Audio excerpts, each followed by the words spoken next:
Okay, let us start.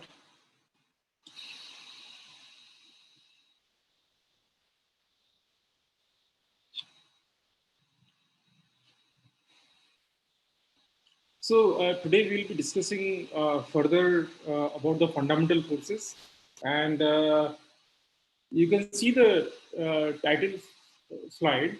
And see, the course is basically to discuss the forces in AFM, so atomic force microscopy.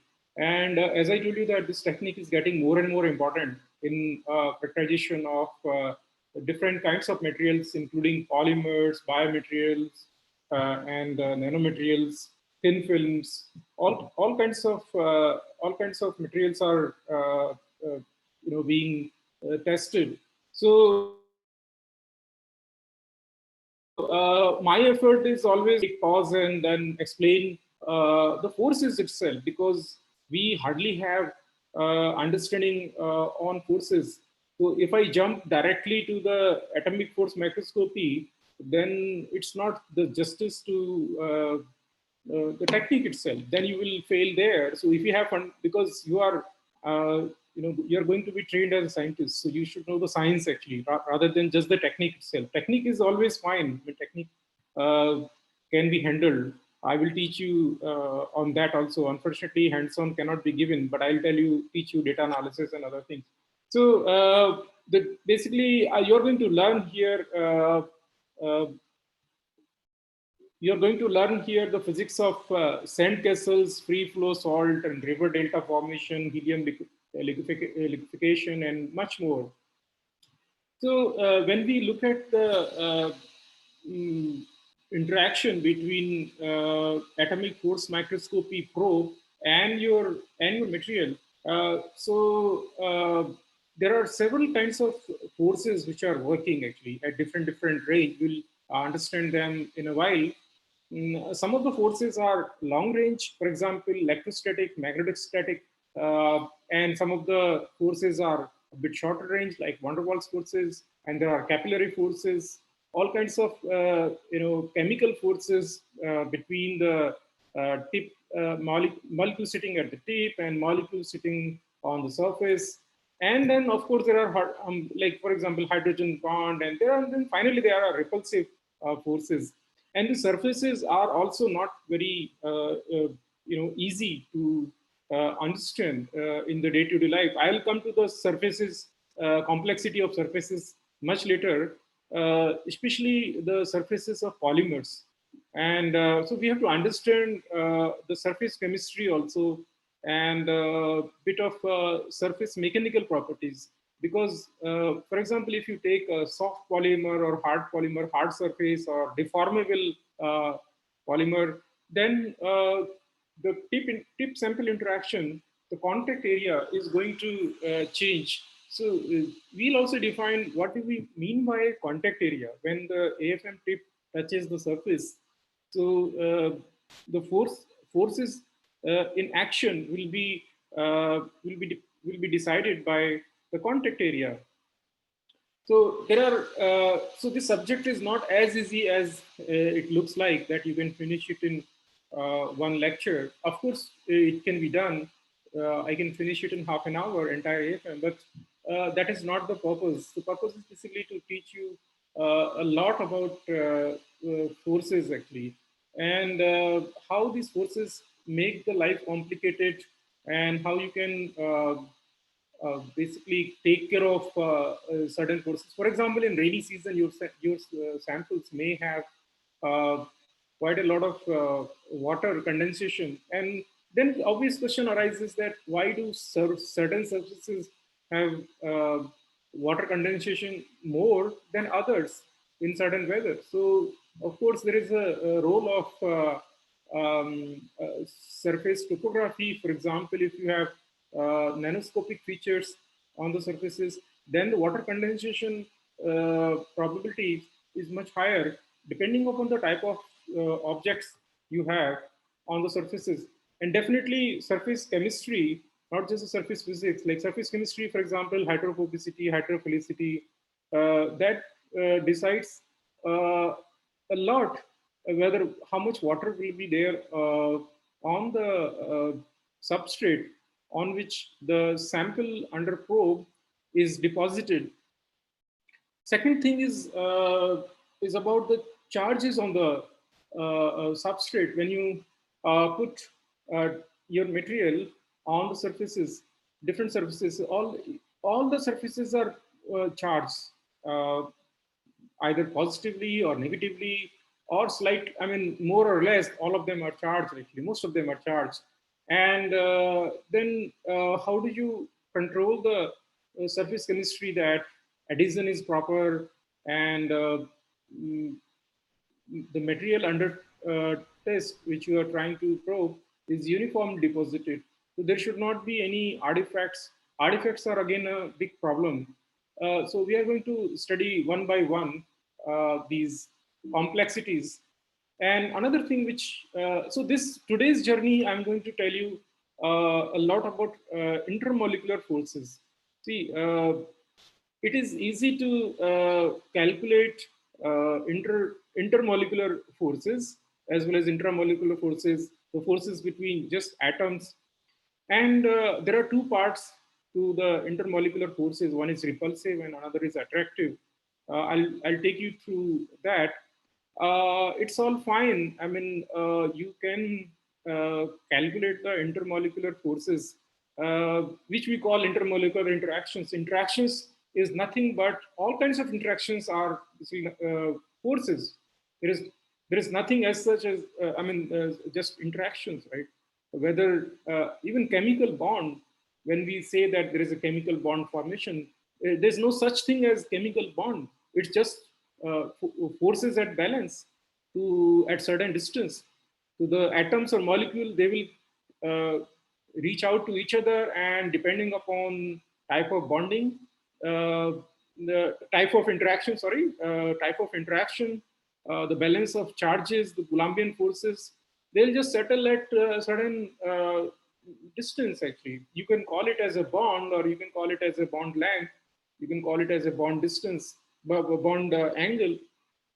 So, but fundamentally, there are these uh, forces between bunch of protons, neutrons, and electrons at one side, and a bunch of protons, neutron, and electrons at other sides. So they are basically balancing each other. And if you look at from finer level to at the level of universe, these are all forces which are balancing with each other all the time. So there is this fine balance is there actually, and then this has to be understood, precisely. Otherwise, we won't be able to understand. So this first successful understanding of force phenomenological was given by none other than van der Waals, in his PhD thesis in late 19th century, when there was no quantum mechanics, there was no concept of nucleus, there was no concept of structure of atom, the molecule. People who believed in the molecule theory of molecule, they were also struggling to prove that indeed there are molecules, molecular theories. So it must have been very difficult time for van der Waals to propose his theory to explain that there exist forces between molecules. So if you look at Boyle's time, Boyle actually proposed gas law, but that didn't that gas law had fundamental flaws, that it didn't consider any force between molecules. So most of the gases didn't obey the Boyle law. So you know the problem.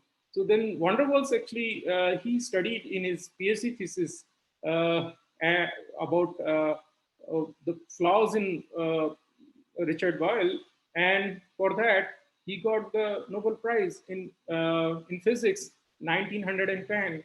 That was the title of his PhD thesis. I translate that into the English, on the continuity of gas and liquid state, where he showed that there is a necessity of two modifications in the famous gas law.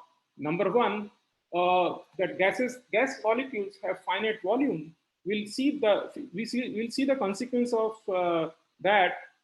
Second correction he did was to uh, induce the or integrate intermolecular forces. uh, we will find the limitations in the van der Waals forces also. So second step, first we'll understand the van der Waals forces, van der Waals theory, and how it was able to help us.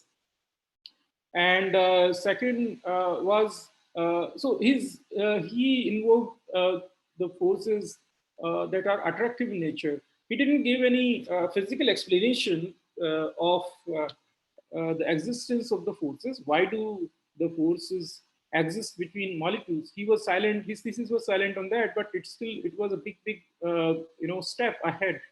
So van der Waals is really credited a lot of taking this one big step ahead in understanding the forces, intermolecular forces. Without van der Waals, you can't think about uh, any reactions in the chemistry lab.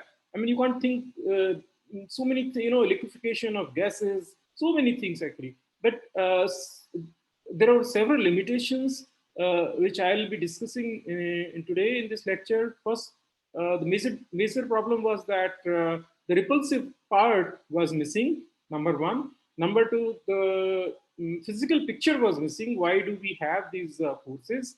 Second, a third problem was that these molecules, this theory was fine for molecules, but in real life, sometimes we have large systems. For example, larger systems like protein molecules, larger protein molecules, and nanoparticles, for example, interacting with each other, micron particles, even larger objects. So there was no way of, and also these objects are, they have their own shapes also, right? They have their own shape and they have their own sizes, varying sizes. So for two molecules, this theory worked. Attractive forces only between two molecules. When you have collection of molecules, collection of atoms, this theory didn't work. So I'll tell you how to handle the real life problems where you have much larger objects in the lab. How do you circumvent that problem? But even then, that modification was this. Okay, the final problem with the van der Waals theory was for neutral molecules or neutral species, whatever. So real life objects are not neutral. I mean, many times if you see the dust particles settling on your television's screen or your computer screen, uh, obviously there is some force at distance. That's the reason that those dust particles choose to settle on a charge screen, right? That means there is a Coulombian interaction, and when this air comes into the contact with the charged surfaces, and then those dust particles get settled onto those surfaces. Another example is basically there are paints sold by some paint companies that you might have seen the advertisement by Asian Paints and many other companies. That 7 year, there is a dust storm, and then the person is sitting there, and then he get coated with a lot of dust, and the house is sparkling clean white, uh, as if it is newly painted. So there is a lot of interesting physics that goes into designing the polymer that makes it dust free. So that science also comes from this kind of interactions. So basically, you would like to make this polymer change in such a way that it doesn't that basically charges. It should not have charges actually. So it won't have any coating of the dust particles. Okay. So similarly, you can think about AC air conditioner filters. So there you would like to have certain electrostatic filtering. So even if you see the smart mask for coronavirus, so because viruses are negatively charged. So you can design, if you understand that science, basically you can design mass in such a way that the viruses get neutralized because they are trapped with the electrostatic charges. So you can see these applications, simple applications. All the dust filters are basically based on uh, charge interaction, Coulombian forces. So this goes beyond atomic force macroscopy. Of course, our purpose is to understand atomic force macroscopy when we prepare the sample. How do we design our sample? What are the common mistakes we do when imaging the samples under AFM? But uh, but this is a bonus. All these things I'm discussing is a bonus of understanding that simple interaction between AFM tip and your sample. So if you understand that, you can modify the tips also.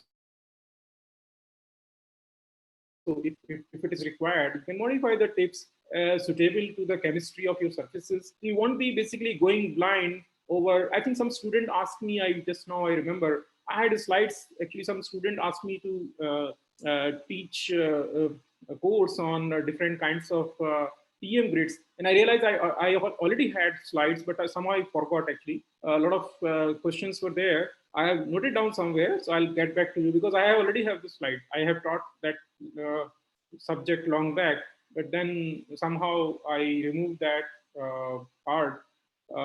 Importance of the chemistry of different materials on TM grids. Similarly, here also there is lot of chemistry you have to do on substrates in order to have a very good coating of the molecules which you are trying to understand. And believe me, finally it is just down to the chemical modification of the substrate. If you understand really chemistry very well, so it is less about physics, more about chemistry of surfaces. uh, so this course is basically primarily related to that. So I'll unless there is a special request, I'll not teach a lot of electrostatic and magnetostatic part. So today today's lecture will teach you about zeta potential, mechanism of zeta potential, how zeta potential basically measures the charge on the colloidal surfaces, and it will also tell you about this electrostatic double layer and double layer potential, the effect of basically electrolyte charges in the electrolyte. How it is relevant to the AFM? Yes, because many times we do AFM in liquid cells. So the dipole constant, dipole constant of the polar liquid or non-polar liquid, that affects a lot what kind of images you are going to get. And many times you have to do in situ liquid, liquid cell AFM. There, if you do not understand the chemistry, uh, then it's going to be very difficult actually. So one has to really understand what kind of buffer you are taking, what is the pH of that buffer, and also isoelectric point has to be understood very well. So if you do not understand the isoelectric point, then it will be a problem. What will be the pH value?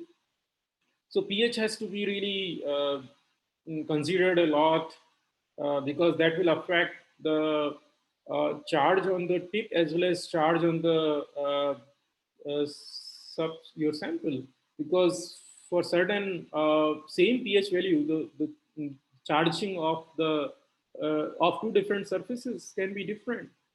So it's very if you really go into deep, which sometimes there was a comment yesterday that sometimes we do want to, sometimes Indian students most of the time take hardly any interest in taking things into the deep.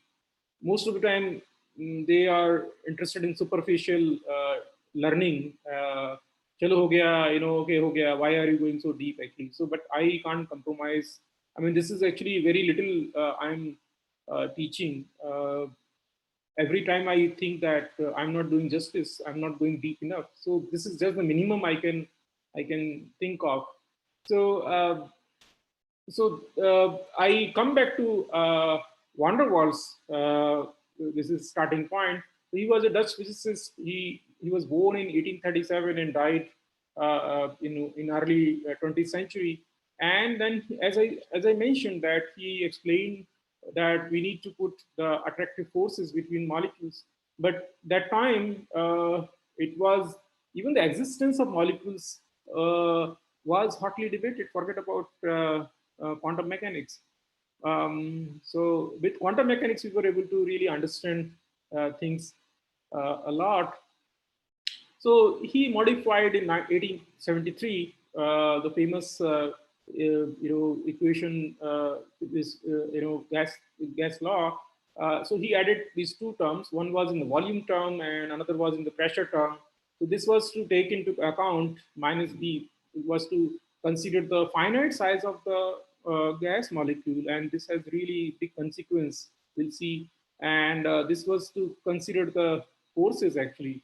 So we'll say goodbye to this formula, but we'll see that. So Boyle was basically, this was a Boyle's model, no forces, just bouncing with each other, like, collision without any force. So more pressure you take, more number of collisions are there between the molecules. And obviously the pressure rises, very simple, simplistic thing. But so size was not considered, the forces, complex nature of forces, quantum mechanics was not considered. We'll see, we'll put some quantum mechanics tadka into this, and it will make it very interesting. So that was van der Waals' contribution, but that was not enough. You can see the sign of arrows. There is no repulsive forces at any scale. So now, do we know what is the glue between atoms and molecules? So it's not just the glue. This is that is just opposite side. Also, we have certain anti-glue, which is called thermal agitation (KBT). So thermal activation energy, basically thermal jostling, is always trying to. So thermal activation not only creates an environment for atoms to go closer to each other, but it also remove the. I mean, that it is responsible for breaking the bond, what we call boiling actually. So, so, so also what happens that this there is a quantum mechanical fluctuation in the basically charges inside the atom. Basically electrons are all in basically electron and nucleus, with respect to nucleus, electrons are always moving, right? So momentary fluctuation is always there. Atoms are again, there will be always positive polarization at one side into an atom. And you can basically you can imagine atom as a deform stuff. So one side atom is more positive and other side is more negative, depending upon electron cloud and how it moves. So when you if you look at any picture, generalized picture, so we look at the averaged out information. Okay, atom is neutral, but it is not like that. So there is always quantum mechanical uncertainties in position and momentum also. Okay, so there are a lot of finer details we'll discuss later. So that you can consider the dance of charges because of thermal activation energy. Also, the charges are always moving, and these moving charges basically creates basically Coulombian interaction, right? So that is the origin which van der Waals did not discuss. Okay, so this understanding came much later, that this charge fluctuation or electrodynamic forces are far more powerful within and between the condensed phases which we work with. For example, condensed phases means basically condensed matter means liquids and solids. This becomes very serious actually, and that leads to a lot of even between neutral molecules like nitrogen, there can be, you can think of strong intermolecular forces. Okay, so we'll discuss all these things. Uh, chemical bonding and intermolecular forces can be classified into three categories. First is basically purely electrostatic. So that basically between cation and anion, and okay. So interaction between charges, okay, and permanent dipoles, obviously quadrupoles, etc. And second thing is polarization forces. Polarization forces, basically you have the dipoles and you have neutral atoms and molecules. So then these permanent dipoles will induce polarization into the neighboring forces. So for example, in a solvent also, so that's where the dipole constant comes into the play. The last part is basically quantum mechanical fluctuation, quantum mechanical forces. So that we consider in seemingly neutral molecules, and also Pauli exclusion principles is obviously quantum mechanical in nature. That's how we could explain those things. So so you can look at this table. There are some interesting details about the range in nanometer and the energy involved in different these interatomic bonds and intermolecular forces. And this graph also, I find it very nice that this is attractive force and this is repulsive force. Somewhere there is a balance here, and if you see that all those forces also have negative part, this is covalent and ionic force, and this is zero point 0.1, zero point 0.2, zero point 0.3. So you can consider that as 1 angstrom, 2 angstrom, 3 angstrom, 4 angstrom. So now you can see that we are our range of imagination has come into angstroms actually, or even sub angstrom. So you have to bring your imagination to that level where atoms are basically interacting with each other when they are so close. And probably you will have to stretch back your imagination to a few tens of nanometer, or probably sometimes few hundreds of nanometer, when we discuss just electrostatic or magnetostatic interaction. You know that magnetostatic interaction can be even much longer range. We'll not discuss about magnetostatic interaction unless somebody is interested. I can give a separate lecture. STM will be a separate class, not part of this. So it will be. I think some students are interested in STM, so probably I may teach this time, taking advantage of lockdown. All of you are at home.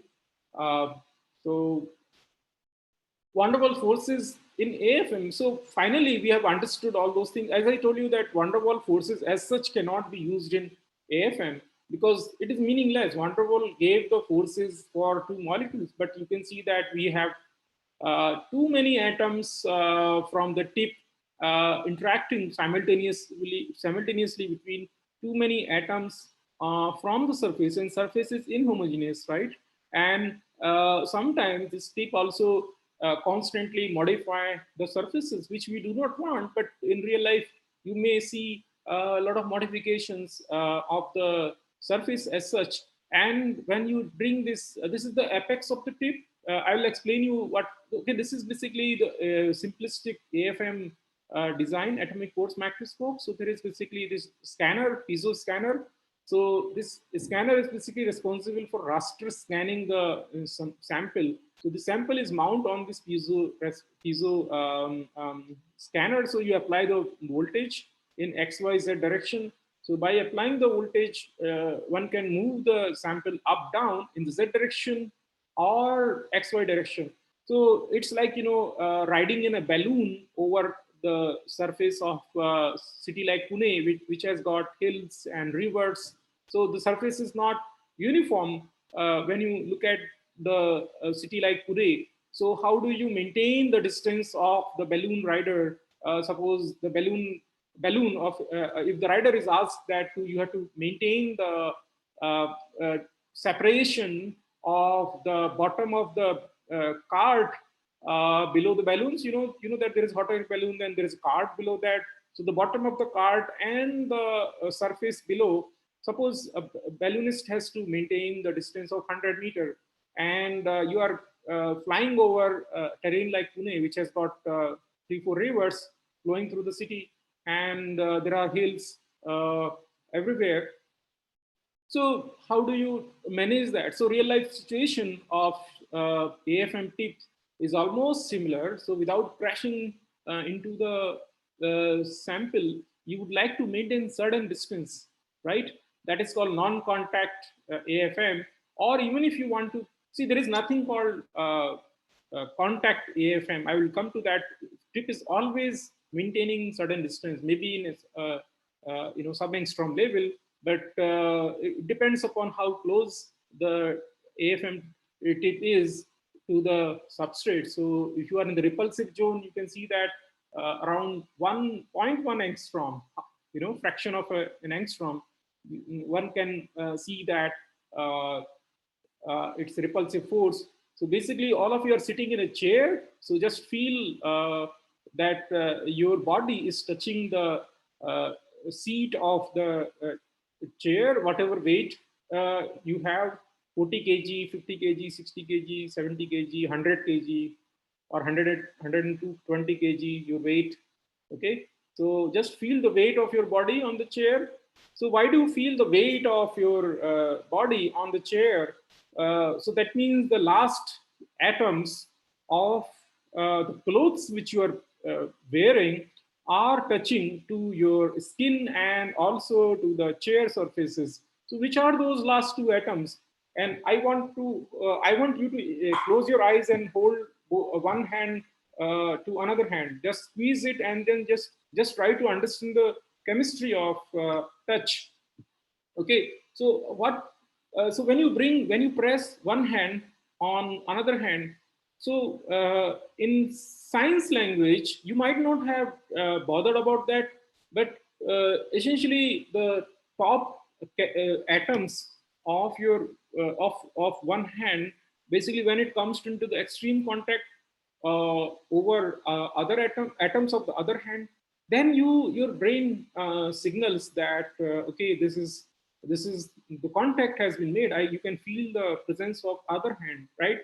And if you, well, now you try to press other hand, you try to squeeze it, so you will notice that you are able to squeeze to certain distance, right? And you are able to, when you squeeze, that means you're deforming the other surface. When you deform other hand, so basically you're shifting the atoms and molecules from their location to some other location. You are basically moving the atoms and molecules not only of one hand but other hand also, because the mechanical properties of both the hands are similar here. So basically both the hands undergo deformation. Try to do that. Try to hold your hands like this and try to squeeze. So first you made the contact. So okay, so just imagine that the basically you can experience Pauli's exclusion principle right there. If Pauli's exclusion principle was not there, you will be able to squeeze and collapse one hand into another hand.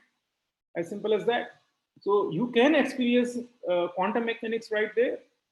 So what stops you to collapse one hand infinitely into other hand? Why don't you, like, you see the science fiction movies, like, bodies merging into each other and disappearing and all kinds of things. So the matter has got certain forces, which are listed out at certain interactions actually. So when two hands are quite different, they are at certain distance. So you can, if you close your eyes and bring the hand slowly, so you may feel at certain distance that the presence of other hand is there. If you are really careful enough, actually. So basically, that is the you can call it intuition or whatever, or but you can feel, that what I mean. Actually, you can feel it. Probably the warmness of the hand, probably thermal imaging. So your hand is also doing thermal imaging, right? So when you close your eyes, somebody else is sitting close to you. You can feel the temperature of the body, and so that means your hand is doing thermal imaging. It's a motion sensor. It's basically, so there are so many. So what kind of inform? So these are basically, you can explain this interaction based on the same thing. So charges basically from one hand and another hand, they are playing the role. But here, in the case of atomic force microscopy, the dimensions are much lower. Your one object may be your hand itself, and other object may be the AFM tip. So what exactly happens that you are trying to balance that balloon, which is basically the tip over this bumpy surface, and these are the forces which are acting in different ranges. So you have basically chemical forces. Also, I mentioned in the last lecture that you can indeed do the chemical force microscopy, where you can basically calibrate the AFM in such a way that you will be able to distinguish from one functional group to another functional group. Then comes this van der Waals force, and then magnetic force and electrostatic force are there. But this water layer, suppose this has got an adsorb water layer here. So because this is nanoscopic surface, so a lot of water condensation will take place. So then you have a capillary formation, right? You have a capillary formation, and there will be strong capillary force, which I'm going to teach in the next lecture.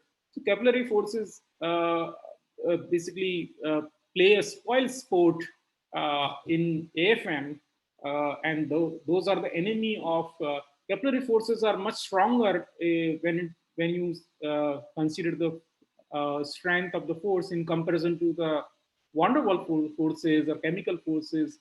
So now suppose you want to just measure the chemical force out of this.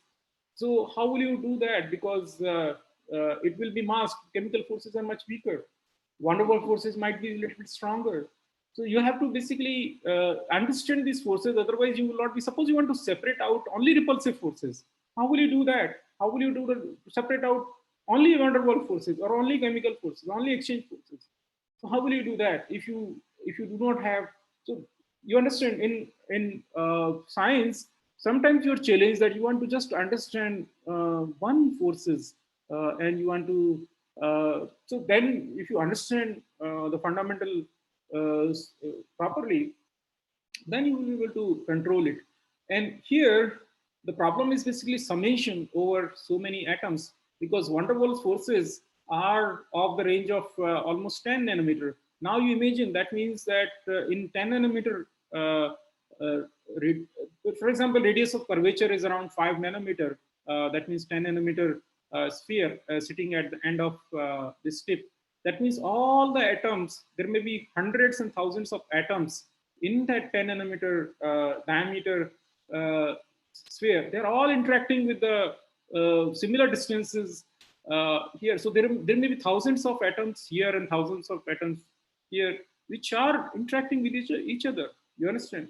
Because of the why? Because of van der Waals forces. Van der Waals forces. So that is fundamental physics limitation in AFM, because AFM is limited by van der Waals forces, and so that means so this atom somewhere here will also interact anywhere wherever there is a whenever these distances come within 10 nanometer, all these atoms will be basically, of course, with distance, these forces fall off very rapidly. So that is a saving grace, that interaction between forces between these atoms and these atoms will be much weaker than this atom. So that's why we can always have atomically super sharp AFM images, because these interaction will be very weak from here to here.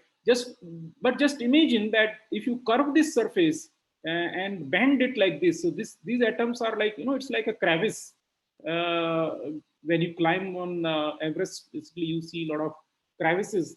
So so that means if the surface is buckled like this, and or it is bent like this, so these atoms will be much closer to the walls here, side walls of this tip. That means the interaction between, now in this condition when this is buckled, so this interaction between these atoms and these atoms is going to be significant, and that is called convolution effect. So for a flat surface like this, relatively flatter surface, this may be fine, but if it is not flat, so then these atoms may interact with that. So you have to basically take super sharp probe here. So you would not like to take this kind of a conical, broad tip. So this angle should not be very large. The larger the angle, more likely that the tip will start, the tip walls will start feeling the surface. And so many issues we will discuss about that. So so van der Waals force, you can see that it is a very limited, uh, it has a limited role, and we have to really understand beyond this. uh, so then only you, because when you have real sample and real life tips, so you can't control the surfaces. There may be some adhesive forces, strong adhesive forces, right? I already mentioned about capillary forces. So real life samples, are not that easy. Otherwise, my lecture would have been very easy. That okay, finish van der Waals forces, go home, and fine. You have strong electrostatic forces because this tip is charged, and this surface is also charged. Believe me. Okay, so that means tip is far away, and from the substrate. Already, you start having these attractive or repulsive forces because this tip is strongly charged and surface is strongly charged. So how do you handle those cases where there is a significant charge? So then forget about van der Waals forces because it's much weaker. Forget about chemical forces. Okay, so you have to understand each and every type of forces.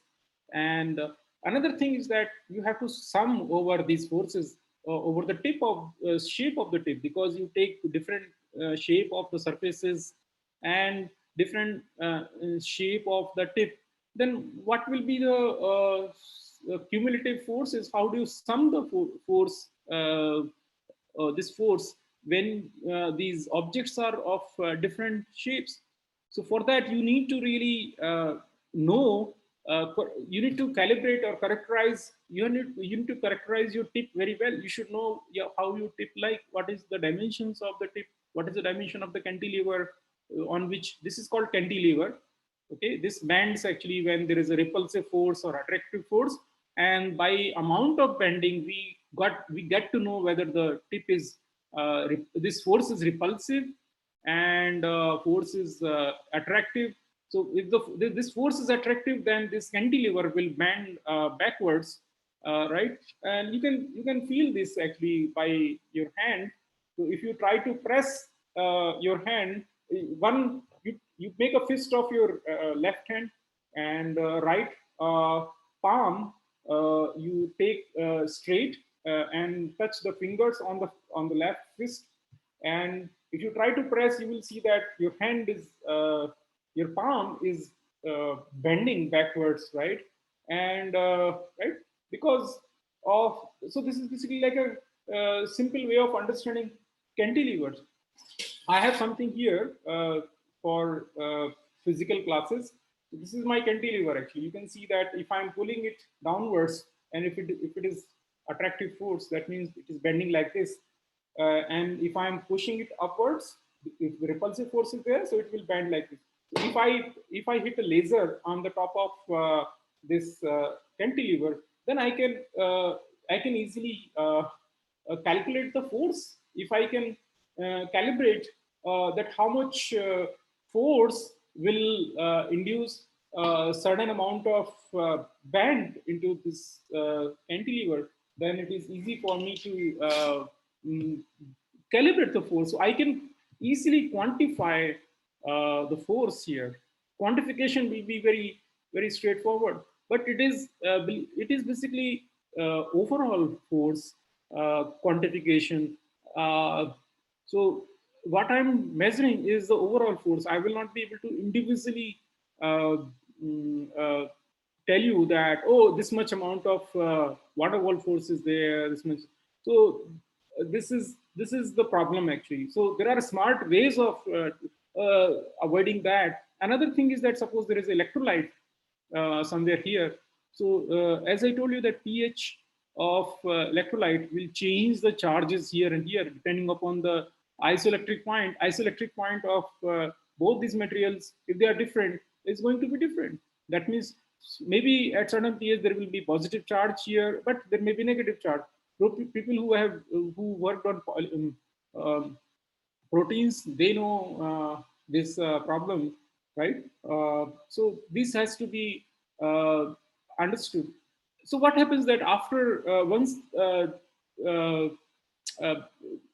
this Van der Waals died, he was about to die. The quantum physics was just taking the bird, so he could not. As you might have read all these things, the bold typeface words. So there was no physical explanation. So physical explanation came much later in 1920 to 30. This one decade was very important in the understanding of the forces. So there were three people, Easam, Debye, and London.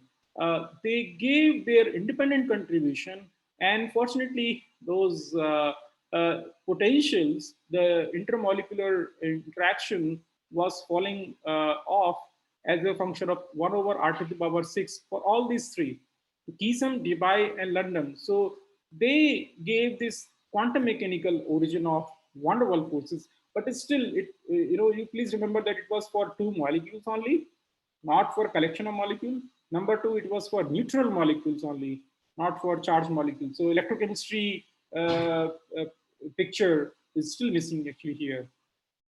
So out of this, let us discuss one by one. So Keesum force was basically, so suppose somebody asks you, what is the origin of van der Waals force? Now this answer starts in interviews many times. There is this question that what is the origin of van der Waals forces? So now this important part starts that first is basically, suppose you have two molecules which are permanent dipoles. So you can understand that by simply by the Keesum force.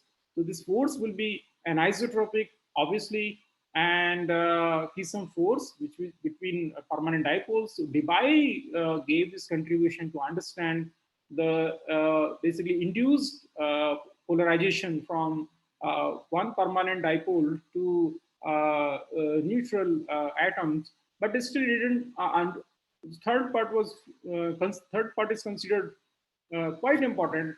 The contribution by London, that is famously called as London Dispersion Force. London Dispersion Force that was able to explain. So there was a lot of quantum mechanics in the contribution of London that we have already understood that quantum mechanical fluctuation of charges, the dance of charges.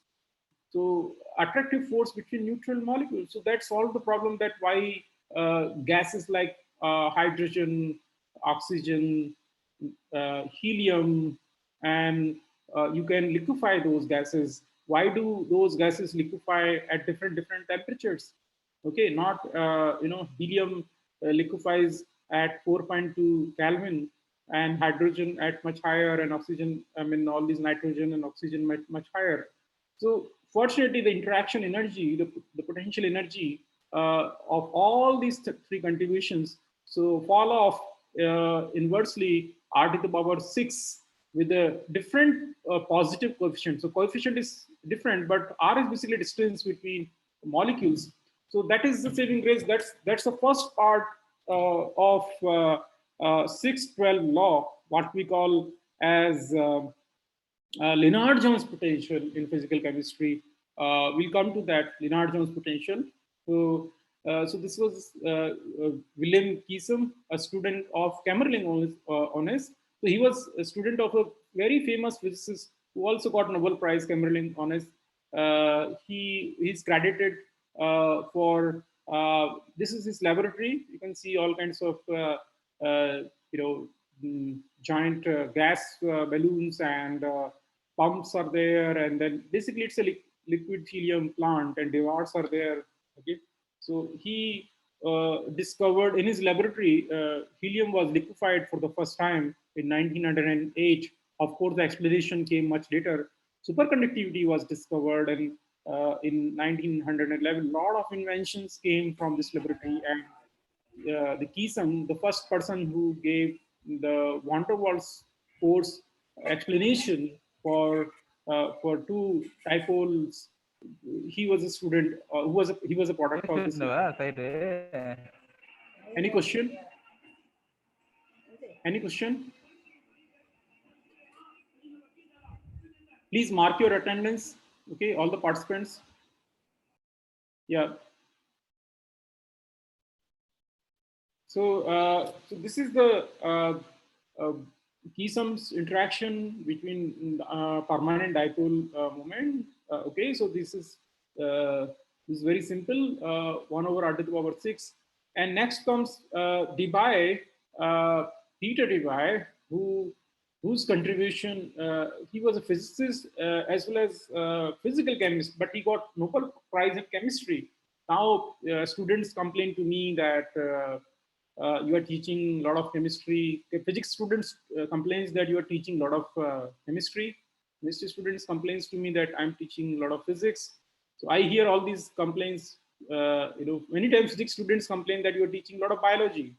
So how do I? You can see that you can see history is filled with uh, there is no boundaries. I don't know why present generation follows these kind of artificial boundaries, and that's a major problem in our progress. That you, I mean, is it possible that it's not easy to get a Nobel Prize in chemistry? I believe in 1936 for a physicist. So he was a student of Sommerfeld. Actually, he was a hardcore physicist, and his own students. Scherer, Scherer is a very famous name. Frankel is a very famous name. The Scherer formula, same Scherer actually. He was a student of Debye actually. And Debye is credited for many things actually. He extended Einstein's theory for specific heat. There is a Debye contribution. When you look at the specific heat, you do the differential scanning calorimetry, right? DSC. They're using DSC. Actually, you calculate specific heat, and so he could. Albert Einstein's theory was, he basically extended that to low temperature. By looking at the low frequency phonons, that is out of syllabus for this.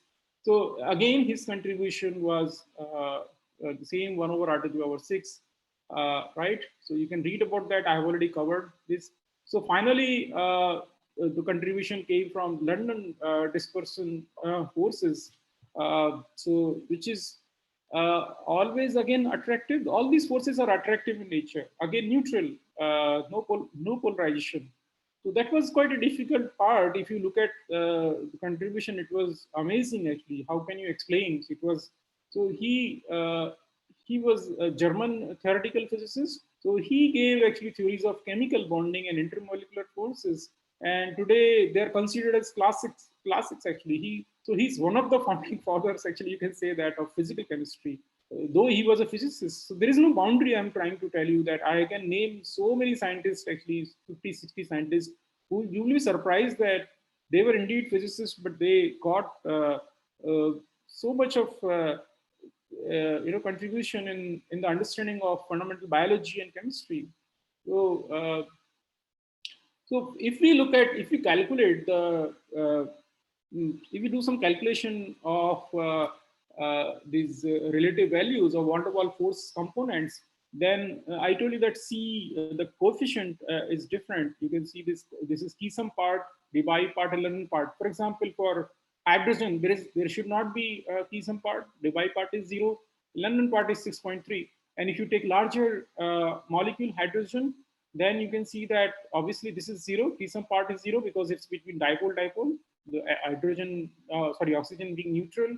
The Y part should be 0. Now you can see there is a big increase in the London force, actually 41.3, and this 10 to the power multiplied by 10 to the power 79 joule times meters to the power 6. Remember that the force is that for interaction energy is in distance to the power 6. Now, if you go to nitrogen and argon, you can see different values. And then you have helium, which is much weaker. Again, if you take a polar molecule like this carbon monoxide, so you can see that now you have a small Keesum part and a small Debye part.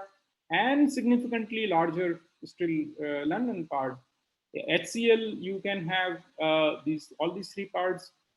Water molecule, you can have very significant helium part because dipole moment is quite larger.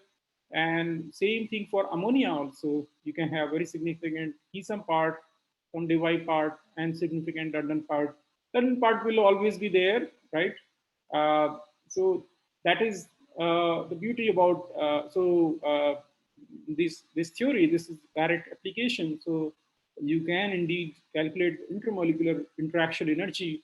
Now, the second, let's make it more little bit more advanced.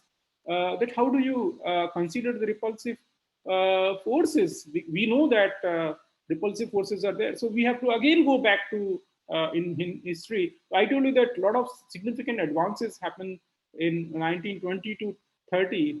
Much later, van der Waals gave his PhD thesis, which was basically end of 19th century. This was beginning of 20th century. So the precursor for Lennard-Jones, Lennard-Jones was Professor Lennard-Jones, a British professor. He is actually considered as a founding father of physical chemistry. There was no physical chemistry actually. So he was a professor in Bristol University Physics Department, and Gustav Mie, all of you are aware of that. He gave theory for German scientists who surface plasmon resonance, people who have worked on gold nanoparticles and other things. They know about Mie's contribution. Mie scattering, you know about that. Mie scattering takes place a lot for larger particles. When you see, when you go to the beach and there is some dust, so you can see that amount of dust and size of the dust, the color and hue of the sunset changes from beach to beach. Different beaches, you might have noticed that the color and hue, they are different. You must know that. Okay, we had a lot of debates in my group. I asked the student, what is the difference between color and hue? So, okay, so the Mie gave, like, you know, Rayleigh scattering. So Rayleigh scattering is valid only for particle size, which is less than lambda to the power 10. Okay, so for example, for 500 nanometer light, it comes around 50 nanometers. So for the particles which are smaller than 50 nanometer, Rayleigh scattering is fine. Then you have to invoke Mie scattering, and then later on come that Tyndall scattering. So anyway, so Lennard basically Mie gave a pair potential. So that is again interaction potential between two atoms, and then he modified that, and that we call. So he integrated the repulsive part also, and that was explained by the repulsive part. Physical explanation came by from Pauli exclusion principle, when the when the electron cloud, they are too close to each other. I mean, obviously there is a quantum mechanical law that you can't have two electrons sitting in one energy state, right? But if you look at the physical picture, you're bumping the electron too close to each other. And I already told you that you can't infinitely go close. You can, no, that defines the touch. When you say touch, that means you have already reached the repulsive force. I mean, you may not have. This is basically a philosophical thought, that what do you mean by touch actually? What is touch? How do you define two objects touching each other? So Mie in 1903, he gave interaction potential of this form. You can see there are two terms. One is negative and another is positive. So first time there was repulsive term as well as attractive term. So it was basically a big contribution. You know, it's not trivial. So this was again a semi-empirical thing, but so this is a picture of famous scientist Gustav Mie. He was a professor in Halle, Martin Luther University. I've been there actually in the town, Halle Wittenberg. So it's a beautiful small town. So basically here you can, as I explained, Rayleigh scattering. and the me scattering. And so, as I mentioned, that they have Rayleigh scattering, basically responsible for blue sky and red sunsets, obviously. And then if you have smoke, for example, your motorbike, basically smoke is a bit bluish. So there are many uh, basically, suppose you have dust pollution, okay, in the air, or some aerosols are there on the beach, you will see different hues or and colors. So this is that pollution is because of, suppose you go to Goa and you go to Surat, you will see different type of sunset. I don't know whether you bother about that. If you go to you don't see the sunset in Calcutta, but I mean at this coast, because you are at the east coast. But if you go to west coast, obviously you have Surat and Goa and then Kerala. So if you travel along the coastline from Surat down to Kerala, and if you record the colors of the sunset, so depending upon the pollution, industrialization, you may see different colors. So that was explained to some extent by me scattering, actually, right? And let's move on to the subject.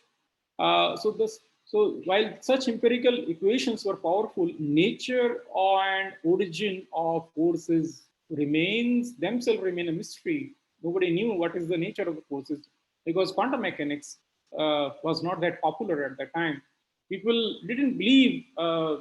Many people didn't believe in quantum mechanics till quite a long time. You know the history. Some of you know the history. So then came this famous professor Lennard-Jones. I think Nima is there, so she should take a note of that. So he is regarded as an initiator of modern computational chemistry, Nima. And you told me, I asked you that. Anyway, don't mind. I'm just joking. If you are a computational chemist and you say that I don't know Lennard-Jones, so you know what I mean, actually. So he initiated actually the modern quantum chemistry. So he was a professor of physics in Bristol University, and later on he moved to Cambridge University. And Lennard-Jones is a very well among scientists for his work on molecular structure, valency, and intermolecular forces. And he theorized liquids and surface catalysis. Okay, he wrote a lot of papers on catalysis also. Obviously, catalysis. When we look at the science of catalysis, it's nothing but surface intermolecular interaction, right? Surface physics, actually, surface chemistry or surface physics. So if you understand the interaction between molecule charges, then you understand the catalyst, actually, right? Uh, so he was also a person that he gave fundamental understanding of for surface catalysis, actually, catalysis reactions. So is Mima there? Can you unmute yourself? Yes, sir. So are you happy now? Yes, sir. So you tell your friends and guide that, okay, now you saw the photograph of the first person who started the computational chemistry. Yes, yes. I have taken a screenshot. You're taking the screenshot. Okay. See, when I teach, I must read the original paper. So I have read the original papers of Professor Lennard-Jones, and I have been to that department, actually. I've been to Bristol University, and I saw his photograph on the corridor along with other famous physicists. I used to do multiple visits of Bristol University, and okay, wow, Nima, I was not lying. See, I'm after 1 year I am seeing this slide. It's my own slide, obviously, but there are, you can see that I This is read, great. I make sure that it doesn't remain. Uh, I do my homework properly. So I read his papers when I was forming these lectures. So you can see that title of the paper is cohesion. That's it. Can you write a paper with the title of one word, Dima? It's amazing, right? So that's why it was published in 1931, and title is Cohesion. Uh, and he writes, he's such a bold person that he writes new ideas in physics, and that is the introduction. So new ideas in physics. That's it. So the second paper on the determination of molecular fields from the equation of state of gas. So if you are doing some gas phase computational chemistry. So you must start from, so all these other scientists which you might, this Kohn-Sham theory and all kinds, they are much later actually. I don't know, Kant, the other famous names. So he basically took the B pair potential, and then that is called basically Lennard-Jones 612 potential. You might have read this in physical chemistry books, all of you. So this is basically the repulsive term. So this kicks in at short distances below 1 angstrom. So this is the repulsive term, and this is the attractive term. So always you see this kind of a curve. So you might have seen this kind of a curve, right? Separation between molecules, and the x-axis is basically potential or force. So the black dotted curve is potential. This is for the potential. This is potential energy. And if you take derivative of this as a function of r, so that becomes 13, and this becomes 7. So then this curve, if you take derivative du divided by dr, that becomes the force. So now you can see that. So this is basically consequence. This upturn is because of the Pauli exclusion principle. So strong repulsion when the electron clouds start overlapping with each other. So this is, whenever I read these things, I really, it's so exciting, so fascinating actually, that I can't stop myself from learning again and again these things. So it doesn't explain the anisotropic part. If there is any direction, suppose there is a change in the direction of the molecules, so this doesn't explain. And this is again, it is for neutral molecules and for two molecules, not for a collection of molecules. So we are very far from real life. Uh, uh, okay, as I mentioned, that it is possible to characterize both attractive and repulsive part of force distance relationship. Right? We'll see it later. There's nothing much. Okay, so there's more into that. So I'll not. You can read this. Okay. There are many slides which I have hidden on Lennard-Jones potential, how it arises, and all kinds of things.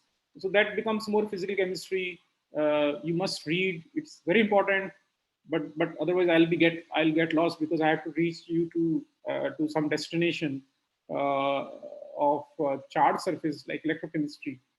Um, okay, and now we can focus back on van der Waals forces. Van der Waals interaction does not vary as much as a function of atomic species in comparison to chemical forces. So you will always notice that we never put atomic number. You remember that in electron microscopy module, we were obsessed with Z contrast, Z contrast. So we could see that there is no Z contrast here. There, indirectly, we get some materials contrast, but that is for the bulk properties of the material, not for the fact that so in van der Waals forces are insensitive to the we don't consider any atomic number there, so that is there.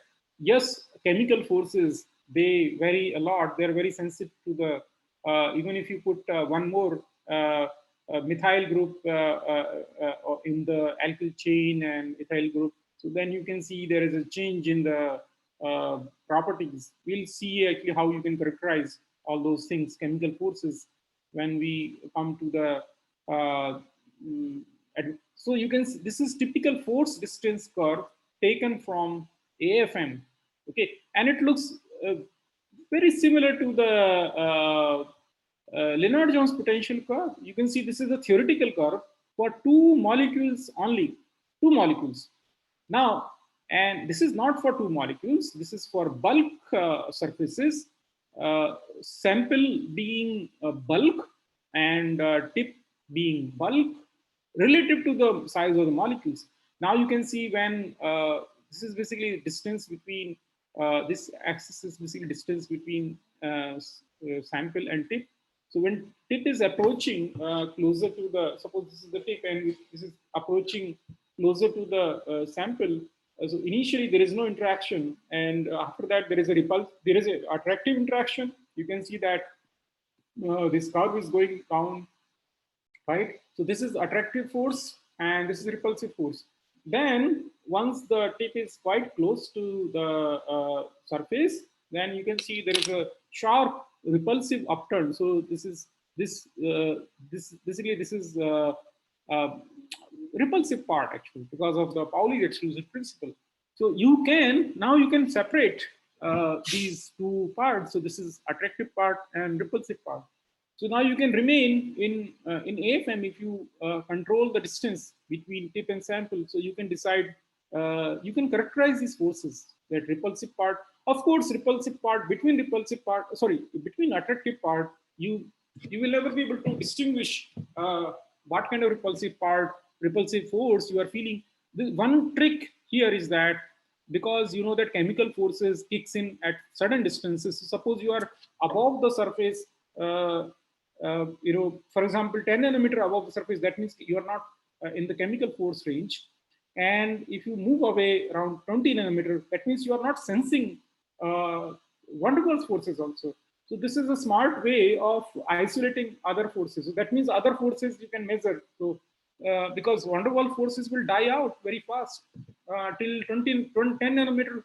You after 10 nanometer separation, you don't have van der Waals interaction. So if you still have some attractive force or any force at a repulsive force, that means it is not due to van der Waals interaction. It is not due to the chemical forces.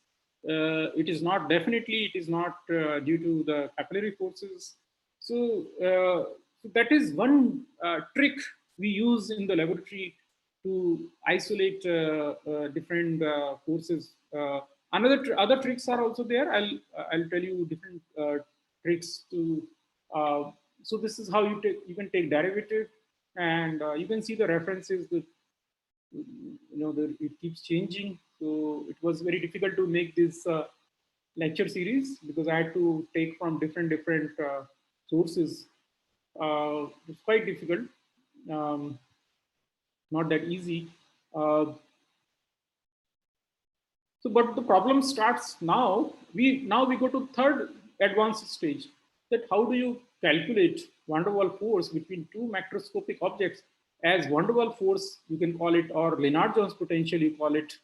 It much more refined way of telling is Lennard-Jones potential, but people hardly use this term Lennard-Jones potential to honor van der Waals forces, right? How do you do that? So then Hamaker, 1937, I told you that most of the contribution happened between 1920 to 1930. But 7 years later, from 1930, end of that decade, Hamaker was again, he was a mathematician. Okay, he came to our help actually. Rather, he gave modeling actually, pure modeling. It was again not based on quantum mechanics, just but it helps us. We don't need quantum mechanics here. So now Hamaker made our life very simple because I want to know the real interaction between larger objects because please remember again that Lennard-Jones potential was intermolecular force, not larger object force, right? Inter nanoparticle forces. So then he said that, okay, I can do the pairwise summations. He applied the lessons learned from gases and applied them to solids and liquids. So he said that I can do the summation of these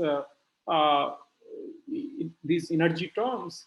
So Hamaker was following other basically stream of sciences and both collided, and then we have his contribution, which is so important. So this is original paper of Christian Hamaker, and the paper was published on 23rd of November 1937. Okay, and the title suggests that the London, he contributed the London dispersion part. Remember, for neutral non-polar molecules. Okay, so he gave this thing for when we write London, that means he considered only the non-polar molecule like nitrogen, nitrogen. So he writes that London van der Waal attraction. So he specifically writes London, and then there is a dash van der Waals attraction, and he writes attraction. He doesn't write repulsion or Lennard-Jones interaction. He doesn't write that. He's very specific. Between, again, he is very specific, spherical particles. So he said that, okay, I can calculate London van der Waals attraction between two spherical objects. That was a big contribution, I believe, that he is claiming that, and it is good enough for me. Suppose I have a nanoparticle, quasi-spherical nanoparticle, or I can approximate a particle which is arbitrary in shape to a spherical particle with some approximation, no problem. I'm not losing much. Okay, and I can approximate the end of the tip also with a sphere. I have no problem even if he gives me interaction between two spherical objects, and it will help you to understand. So please remember that it will help you to understand the forces between these. When you buy salt, see, in rainy season, the salt gets soggy, right? When you put the salt into a container, and when you take out from spoon and you put it in on top of your salad, so you want lumps to fall on one piece of cucumber, entire lump, or you want equal distribution of salt grains on Akshay? Tell me. So there is a chemistry there. Akshay, can you unmute yourself?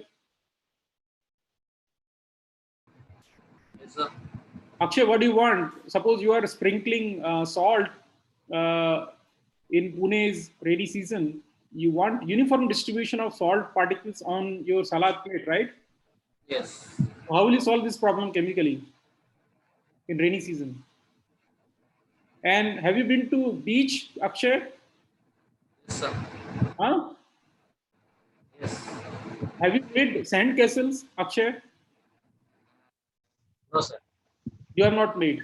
Faiz is from Kerala, I guess. Faiz, can you unmute yourself? Faiz, have you made sand castles, or yes or no? Faiz? Huh? I can't hear you, Faiz.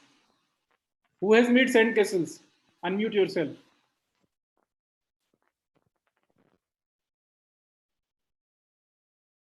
Nobody has made. Subai, have you made sand castles? No, sir. No, you have not made sand castles. You have made some. You have made some objects of sand. Not castles, but you have made some structures out of sand. That's not good. I have made. Sir, I have made a sand castle. Oh, Shefali, yeah. Yes, sir. So how did you make? How do you, when you take sand? What is the chemistry of that? What is the chemistry or physics of making sand? See, to make sand castle, what do you need? Sand grains should have cohesion with each other, right? Yeah, yes, sir. Yes, sir. The more the sticky the sand is, suppose I have Ganga near my house, so the dry part, which the dry soil which is there, I can make with that, because it's a little sticky part is there. Then we can make it easily. So If what is it's the like sticky completely part? loose, What is the sticky part? that cohesion You force. remember? You Cohesion. remember? You remember? There was a slide. The glue between. Yeah. What is Yes, that? sir. What is that? Cohesion force. How does it increases? In one case, you can make objects out of lumps of the sand, and another case you can't do that. What is the reason? Um, Maybe in the dry sand part, which are like suppose which is found in like very dry areas, like near sea beaches. Suppose I went to Goa, so I can say that yeah, there you can make a castle, sand castle. But if you go to Puri and all, the sand is not very sticky No, kind no, of thing. no, no, no, no. Very interesting, Sefali, your observations. So there are two parts actually. You're missing out. So it's okay. Very interesting data you are giving me. So you said that some beaches. See, this dry and wet sand is available on all the beaches. Okay, if you go far from water, the dry sand will become drier and it will lose its moisture. If you go closer to the water, whether it is sea beach or, so there are two things in the river water and sand water, sea water. What is the difference? Sea water is salty and river water is not very salty. And beach to beach, what will be the other difference in the Uh, sand? Beach to beach, the moisture content and Moisture content will be, yes, it will be there. Environmental moisture. Otherwise, if you mix a lot of water, and the then it texture will. of the salt. Sorry, salt. I'm telling the texture of the sand. Suppose in What do you mean by Digha, texture? sir, beach to beach, the quality of sand is different. Yes, yes, yes. You are coming to the point. What do you mean by quality of the sand? Now I will explain you Hamaker. You are coming to the Hamaker's theory, Shefali. You are going directly there to my next slide. What do you mean by texture? Texture, the size of the Size molecule, of the grain. Size of the size grain. of the grain. Excellent, Yeah. excellent, excellent, excellent.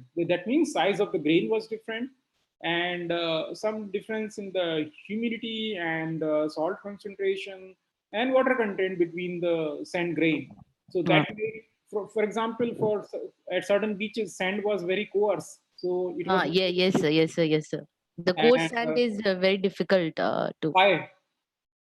Well, Why? you're a scientist, so we have to. So we can calculate today. Actually, today Oh, you will yes, be sir. able to calculate. Definitely. So Yes, sir. Yes, sir. okay. Definitely. So isn't it interesting today's lecture?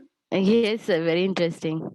Yeah, yeah. So today's lecture is so interesting that see you came to listen about AFM, right? Yes, sir. Now you're listening so many I'm other sir things. seeing all solid state physics here. Whatever I learned, basic in MSc, I Hmm. can see all. It's very advanced form of solid state physics. Don't tell me it is a 12th standard science. I'm not Uh, thinking any. yeah, yeah, yeah, yes, sir. Very advanced form. Just to recapitulate all. Like just when we do research, then we forget these basic things. But it's nice to see all these things again. Okay, nice that you shared. You are from where, Shifali? Which Sir, IIT and Dhanbad. Rakesh sir, student sir. Oh, you're Rakesh's student. Okay, okay, yeah, okay, got it. Okay, Okay. so yeah, so anybody else would like to share the experiences? As Shifali suggested, from river, if you're closer to river, or Sarvani, Hanam, any experiences? Sapna, Prabhu, you might have experiences, right? Prabhu. So No, sir. actually, I haven't used AFM and SEM, so I don't have so much No, we experience. don't. We are not discussing AFM. We are discussing just the fundamental science. Yes, yes, The yes, AFM will yes. come much later. Yeah, So Prabhu. I am just understanding the I don't things have in experience. Good. Ah, Prabhu. Yes, you are close to the sea. No, sir. I don't have any experience. Huh? It is far away from my hometown. Are you far away from sea? Okay. Yes, sir. Okay. So I have lived quite close. Dubai, you are close to the sea. Bay of Bengal. Dubai. Yes, Okay. sir. You Yeah. are not close to the Bay of Bengal. No, no, I'm closing to rivers, Hooghly River. So you are close to Hooghly River. So you have not been to the river bank. No, sir, actually it's totally barricaded. No. Huh? No, sir. So next time you would like to go and do this experiment. Yes, sir. Okay, good. You do this experiment actually like a small child. Okay, then it will be fun, and you mix science with that. So let us go into the. So you can read this abstract. Just at least read this abstract, not the entire paper. You may not have time, but please read this abstract. So, Shefali ji, you can thank Hamaker to solve the problem of sandcastle because ideally you are taking two spherical particles, which are your dust particle, your sand particle actually, right? And Yes, sir. so that's what he's calculating. He's giving you actually those things. So basically he integrates. So what he did actually, he took these interaction potentials between uh, two molecules, and then he calculated. He basically took the integral volume integral for two macroscopic bodies. So Hamaker used to these hypotheses in his derivation number, because that we must not forget, because sometimes we do this mistake. So additivity, so total interaction can be obtained by pairwise summation of the individual contribution. So that was the approximation. That means all of them have to be same. Okay, all the interactions potential. Continuous medium. So summation can be replaced by integration. So then he basically replaced summation by the integration. So that means there is no porosity in the interacting bodies. That is fine actually. That is fine. So you can do the volume integration only when there is no porosity in the particle. And then he just calculated. He took the number density rho, and as I told you, the volume integral. And third thing, he didn't consider the material properties, right? Uniform material properties all over the volume of the body. For example, sand to sand. So basically, you go to different beaches, so you have different kinds of sand. Somewhere you have zircon sand, right? Zirconium oxide in larger amount. Somewhere it is silicon oxide. I think around Bengal it is silicon oxide. It is used in glass industries. The sand from river, and around Goa, it is slightly zircon rich, I guess. So I'm not sure, but the color of the sand tells you about the composition, whether it is zirconia rich or silica rich or something else.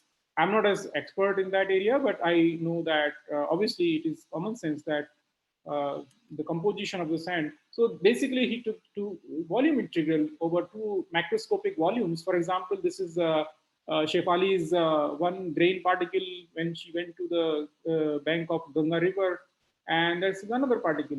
And this is rho one was and rho two. And if you solve this problem, so then she will be able to make sandcastle if this force is significant. This force has to be significant. And what are you acting against? You are acting against the gravity. Okay, because you have mass of larger grain size.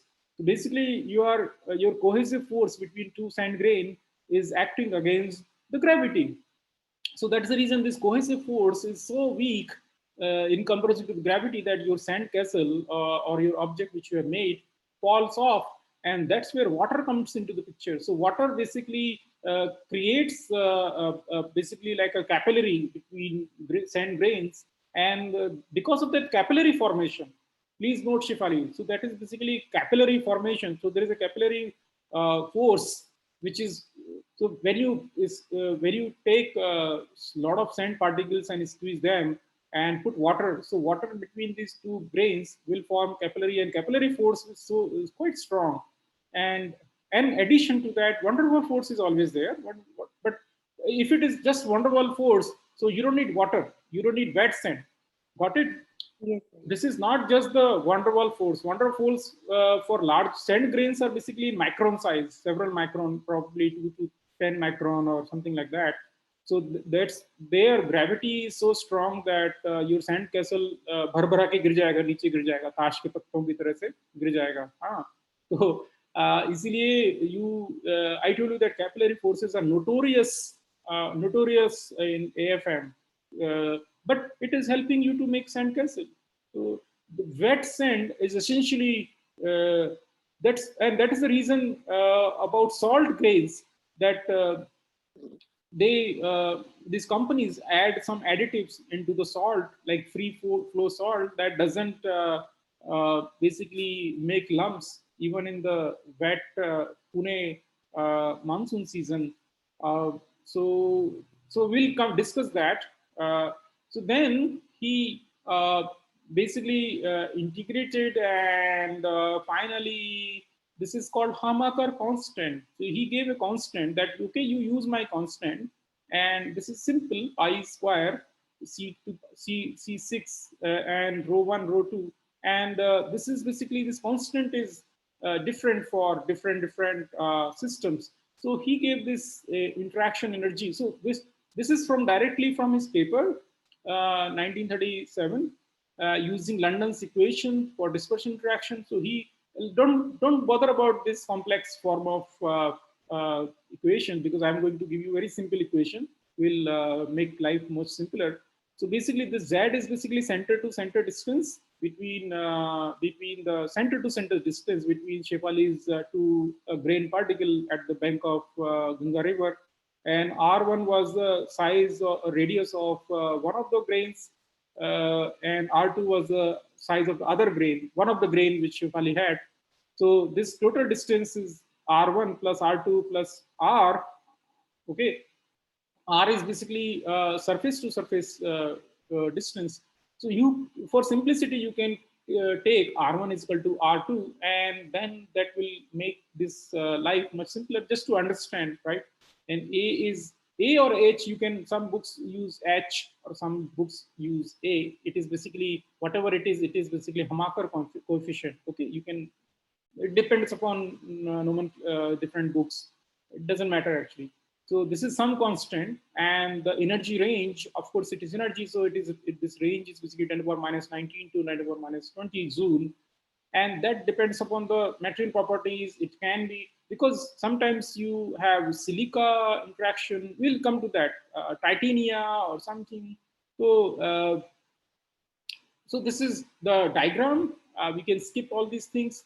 So if R1, R2 is much larger in the case of the same grain, the size R1 and R2 is much larger in microns, and R is in angstrom. When you take lump of sand in your hand, basically they are touching each other. So they are basically less than an angstrom. Okay, so then R can be much smaller than this. So then that equation of potential energy can be simplified much easier. And R is always smaller.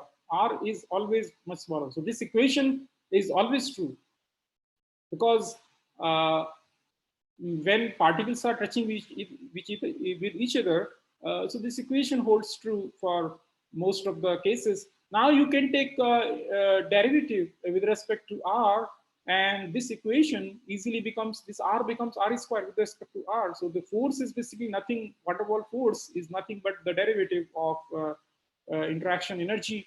Now, so now the question is that, did you underestimate the strength of van der Waals forces between bodies in a vacuum or air so far? What is the reason that van der Waals interaction becomes so strong, so dominating?